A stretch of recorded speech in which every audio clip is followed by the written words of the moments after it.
Well, we now know the Commanders' plans to move forward without Laremy Tunsil. And on a broader note, we as a fan base need to talk about this whole situation.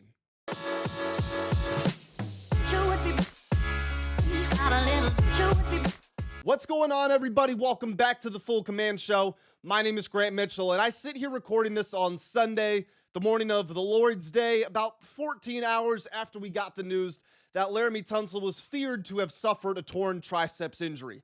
Now, there will be more tests today. There will be confirmation tests, but there's a 99% chance it looks like that Laremy Tunsil has torn his triceps. The question is it a partial tear? Is it a full tear? When they go through those tests, they will determine what the answer is. They'll figure out a recovery timeline, and we'll have more clarity on the entire situation. It's expected that he will miss at least significant time. Looks like a minimum of 4 months, potentially the entire season. Now, if the Commanders get to the playoffs and they're able to go on a run, then maybe he would be able to come back and join them for that. But overall, this was just really negative news at the worst time possible. Everybody was riding high after the Stephon Diggs signing. This certainly seemed like the most talented roster that I'd seen the franchise have in my lifetime. And now there is a massive hole at LT with LT being gone. LT the LT. Lots of questions surrounding this entire situation. So what I'm going to do in today's video is I'm going to go over the team's plans to move forward without Tunsil. What exactly do they intend to do? We do have some information about that. And also I'm going to offer my general commentary about the strong reactions from the fan base, I think is the appropriate way to put that. The strong reactions from certain individuals out there. We're going to get to all that in today's video. Right off the bat, though, if you enjoy the content here on the channel, not that you enjoy the news that I'm talking about here, but if you want to support me in the channel, make sure you hit the like and the hype buttons. That's always the best way that you can do that. Hit that subscribe button. We are less than 500 away from 9,000. And if I get to 10,000 before week 1, I will give away a pair of tickets to a Commanders home game later this season. Link to join the Full Command Discord and to download PrizePicks, the sponsor of the video, which I will tell you about more later. Those links are down in the description below. And as always, your thoughts and opinions are welcome down in the comments section. And a very quick update on the jersey giveaway. Tomorrow's video, assuming I'm not back here again later today, that would be Monday's video. I will let you know who won the jersey, and I'll show you confirmation that the jersey has been sent off, assuming there are no hangups. So yeah, just be on the lookout for that. All right, let's get to talking about the video today. Or should I say we should get to the main part of the video. So I want to start off by giving a lot of credit to Josh Taylor here. Josh is one of us over here on the content creator side. He actually beat the local media to this. He was the first one to put this out there. The team's plans are for Coleman to play left tackle moving into the 2026 season. Now, we are at August 9th. The first game is not until September 13th. There could be signings. There could be trades. We'll talk about all those potentialities later on in the video. But right here, right now, the team's plan is for Coleman to play left tackle. So the team is off today. Would imagine that you'll probably see Coleman at left tackle on Monday. And that will ultimately be confirmation of what their plans are. Whoever they've got at left tackle, that's what they intend to do because they need to get as many reps as they possibly can, especially with the joint practice against the Dolphins coming up 3 days from now as I'm recording this on Wednesday. Now, we saw Coleman play at left tackle as a rookie. And I will tell you more about what this third year could look like with him there, drawing on some of his improvement from his sophomore season. But first, I just need to talk to the fans in general. And I don't mean to say this in a negative way, but I need to talk to some of the more sensitive fans. Look, I get that you're grieving, and I'm going to give you a 24-hour grieving window. Let some of your irrational thoughts out. Let your emotional thoughts out. It's part of your process. Go for it. But there are several things that we need to talk about. First and foremost, Dan Quinn was crucified for how easy and unintense, I don't think is a word, but how lackadaisical his training camp was, how short the practices were last offseason. So now all of a sudden people are turning on Dan Quinn and saying, you're working him too hard, man. What are you doing? You've had 3 people retire, and now you've got your best player has torn his triceps. No, stop that. I'm not talking to everybody here. If this doesn't apply to you, then this doesn't apply to you, and you know who you are. But if you're one of those people who's blaming Dan Quinn for this, after the vast majority, a near unanimous portion of the fan base was blaming Dan Quinn for how last year went because they weren't ready to play, then he's in an unwinnable situation. So you've got to figure that out if you're blaming Dan Quinn. Now, here's another thing. People are talking about a jinx. me jinxing the Commanders by saying that things were going really well and me being jaded felt like something bad was going to happen, or saying that just the franchise is flat out cursed. What are we talking about here? You took two of the strongest, most violent, most physically gifted and imposing humans on earth, and you stacked them up against each other, and you told them to run into each other as fast and as hard as they could, and to try to run through each other's face against the other one's will. That's what you did. That was the situation with Odafe Owe and Laremy Tunsil going up against each other in this one-on-one drill. Something like this, where an injury happens, that occurs 100 times a day, all around the NFL. But because it happened here, all of a sudden there's a jinx at play, or there's a curse on the franchise. This is football. This is a violent game that these guys get paid millions and millions and tens of millions, and over the course of a career, hundreds of millions of dollars to play. And are they maybe a little overpaid? Should we open a discussion about, do doctors deserve to get paid more, and do lawyers and do teachers? We're not going to go down there, but a big part of why they get paid so much is they put their bodies on the line. Rarely ever does somebody play football for a long time and not get injured, and at that, severely injured. People get hurt all the time. Shit happens. And let me add this to this. A lot of the people who are talking about a jinx and a curse on the franchise are the same ones to now say that the season is over. Before they've played a single game, before they've played a preseason game, before they've had a damn joint practice. A lot of those same people who are saying there's a jinx, there's a curse, the emotional power of that carries over, but the line gets drawn when they say that the season is over. No, the words or the beliefs of others can put a jinx, a hex on something, if you will, but those individuals themselves, no, their words mean nothing. It's 24-hour grieving window. I get it. When you're hurt, when you're upset, you're not supposed to think clearly, but let's just dial it down a little bit, okay? Let's dial it down. Let's remember this is a normal world where normal things happen, and unfortunately, in the game of football, injuries are very normal. I'm wiping the slate clean. Nobody wanted that Laremy Tunsil news. That shit sucked, right? I'm not acting as if it doesn't. Let's get on the same page here. Let's recalibrate. Let's come together like a family, okay? If you felt like I was being rude there, then my apologies. Let's get back. Let's reunite here. Let's rekindle. This sucks. Nobody wanted Laremy Tunsil to get injured, obviously. You cannot replace a Laremy Tunsil on your football team. You just can't. Not only is he 3 times already set the NFL record for the highest paid offensive lineman in history, he was the best player on this team. He played an extremely important position. You just can't replace him. But again, injuries happen in football.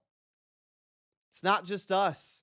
The Los Angeles Chargers went 11-6 last year, made it to the playoffs, and Herbert got beat to hell, which isn't very positive looking at the future outlook of Jayden Daniels, but they didn't have backups. They didn't have backups with starting experience like the Commanders do. They were on their 3rd and their 4th string tackles. They drafted Joe Alt, I believe, 5th overall, and paid Rashawn Slater a ton of money, and they didn't have either one of them last year. And nobody was giving them pity points or anything like that. They still had to go play their 17 games. They had to win enough of those games to get into the playoffs, and that's exactly what they did. So while we as fans can commiserate and say that, man, I wish Laremy Tunsil was out there, or at the end of the season, we can look back and say, I wonder what would have happened if Tunsil was there. That doesn't change anything over the upcoming, 5 to 6 months. They still have 17 games on the schedule. On September 13th, they will still be at Lincoln Financial Field. At 4:25, the ball is going to get kicked off, and they will not start with a free 7 points because Laremy Tunsil isn't on the field. That's not how it works. This season is far from over. Again, they haven't played a game. They haven't played a preseason game. They haven't had a joint practice yet.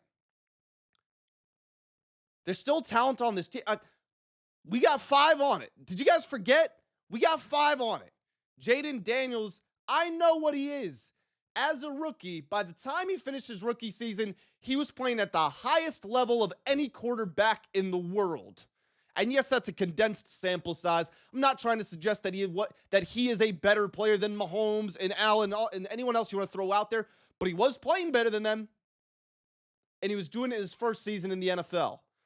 So with Jayden there, with the investments that have, you know what's a really good way to overcome an offensive line that just lost its star left tackle? How about having receiver talent and guys that can get open early and quickly so your quarterback's not hanging in the pocket? Well, isn't that lovely that Terry McLaurin is back and by all accounts in the best shape of his life? You just added Stephon Diggs and you drafted Antonio Williams in the 3rd round, who, for my money, is the best initial separator in his entire draft class. And then you've poured in a ton of money to upgrading the defensive side of the football so that you're not chasing games, so that you're not going no huddle, dropping back shotgun passes. No, you can get up under center, you can run the football. Yes, losing Laremy Tunsil sucks. Everybody knows that. But this team is still built to win games without him. Are they going to be as good as they possibly could have been with him? No, probably not. Because whether it's Brandon Coleman who goes there, which we are going to talk about later, it does seem like it will be Coleman. Brandon Coleman at his best is probably not Laremy Tunsil at his best. I mean, Coleman hasn't shown us that yet in his NFL career, but this team can still win games. So don't throw in the towel. Don't give up, and don't look for a reason to be sad before a single snap, a single down has even been played. We're going to turn the page, and we're going to talk about what Brandon Coleman can bring to this team and how he improved last year. But first, I got to tell you some more about the sponsor of today's video, PrizePicks. PrizePicks is America's #1 sports picks application. The app is really easy to use. All you need to do is pick more or less on a few player stats, just like I did with my lineup over here. Build your own lineup, lock it in, and wait to see if you're a winner or a loser. And if you'd rather just pick teams, then PrizePicks now has that too. Just pick the winner, spread, or total on any game or fight. PrizePicks is available in most states, including California, Texas, and Florida. Plus, you can even search for me in the app and tail my picks by typing @FullCommandShow. Download PrizePicks by clicking the link in the description below. Use code HMA when you sign up and get $150 in bonus lineups if you win your first lineup of at least $5. That's code HMA at sign up to get $150 in bonus lineups if you win your first lineup of at least $5. Remember that PrizePicks is for entertainment purposes, so please do not risk money that you would not feel comfortable with losing, and always play responsibly. Thank you to PrizePicks, and let's get back to the show. Brandon Coleman. In his NFL career, which is still young, he's gotten 1,240 snaps at left tackle. Now, a good chunk of those, over 900, were in his rookie season, but he did get, I believe, 240 there as a sophomore, maybe 250, somewhere around there, but it was over 200 in his second season. Now, interestingly, he actually played very well when he was there. Of his snaps, which I have now found, was 242 at left tackle last year. 131 of them were in pass protection. In those snaps, he allowed a big old 0 sacks, 0 quarterback hits for the people who are worried about Jayden Daniels' health, and only 5 pressures. His pressure rate was right there with Laremy Tunsil's. And granted, the game plan changed. Marcus Mariota was in there. There's a lot more RPO stuff, more screens, ball getting out of his hands very quickly. You would give Coleman some chip help, but all of that said, the numbers are still the numbers, and you can take the numbers out of it. If you turn on Brandon Coleman's tape and you just watched him play, while the start to the year, after which he got made inactive because he really was not playing well, he says that he was still dealing with a shoulder injury. When he came back, starting in week 8 against the Chiefs, and he started playing left tackle again, you saw development. I don't want to say you saw a jump because he didn't play enough time there for you to see it, but he looked like a much improved player. And Coleman's performances in his sophomore season show how much he developed since his rookie year. Back in 2024, again, his first season in the NFL, he gave up the 3rd most sacks of any player with 10. His pressure rate allowed was also nearly double what it was last year. So we have halved our pressure rate, and we've gone from 10 sacks to 0 sacks. Granted, 0 sacks in the span of about 4 or 5 games, but still much, much improved from Brandon Coleman. And also, this is not just some random backup, right? And I'm going to hold my hands up here because I believe in accountability. And I was calling out some of the fan reactions to this stuff, so I'm going to hold my hands up here. When I was entertaining the possibility of trading Brandon Coleman back during the offseason, Granted, I always thought Coleman would win that left guard spot, but I did entertain trade conversations for Brandon Coleman. Well, here we are in a spot where Laremy Tunsil is out, and all of a sudden, it's nice to have a young, ascending player who has starting experience. If they had traded Brandon Coleman, then they wouldn't have had that. So you have him with that background, who was not too long ago a day 2 pick. I mean, let's not forget about who Brandon Coleman is. He's a guy who's like 6'5", 330 in that neighborhood. He's got these 35-inch arms that every NFL scout is looking for. He's got this great athleticism. They drafted him to be a tackle. I know that he was slated to play guard this year, but they drafted him to play tackle. He was a day 2 pick for a reason. This is someone who has a lot of potential. And again, you saw him developing in shorter bursts, but you saw him developing last year. And while the current plan is Brandon Coleman, we are still over a month away from that regular season opener, meaning that Adam Peters, who most of us would agree had a phenomenal offseason, still has plenty of time to make a move if there is one to be made. Now, people are going to ask, what about Taylor Decker? My response, I don't know. What about Taylor Decker? I'm not Adam Peters.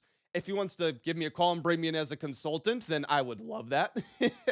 I'm not saying that I'm qualified right now. I'm not trying to suggest that, but my point is I'm not Adam Peters. I don't know what he's going to do. What I can tell you about Taylor Decker is people are going to say, well, what about him?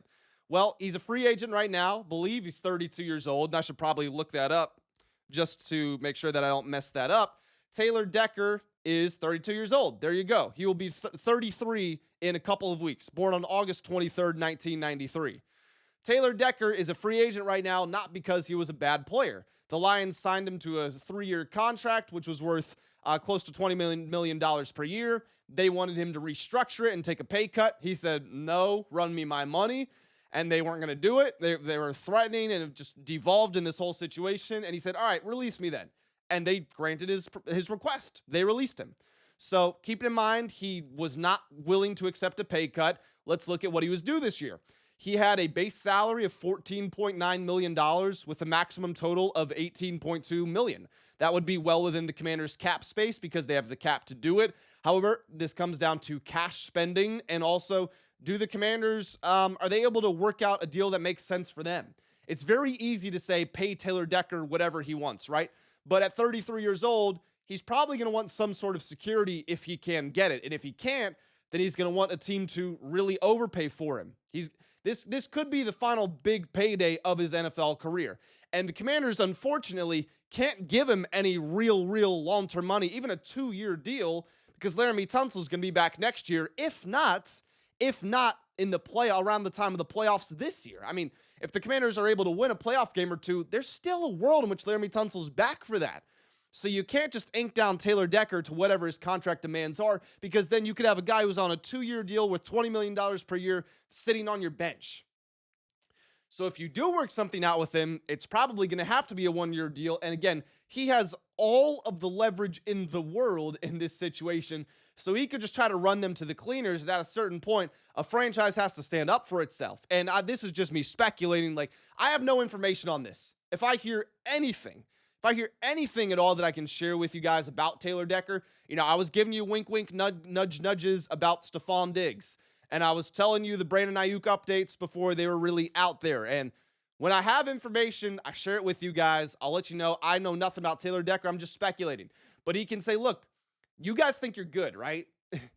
Is the left tackle position important? Because I play it, and I play it well, and you're going to give me my money. And I also know that you're not giving me a long-term deal. So for that reason, all of a sudden, we got another tariff on top of that. We got a surcharge.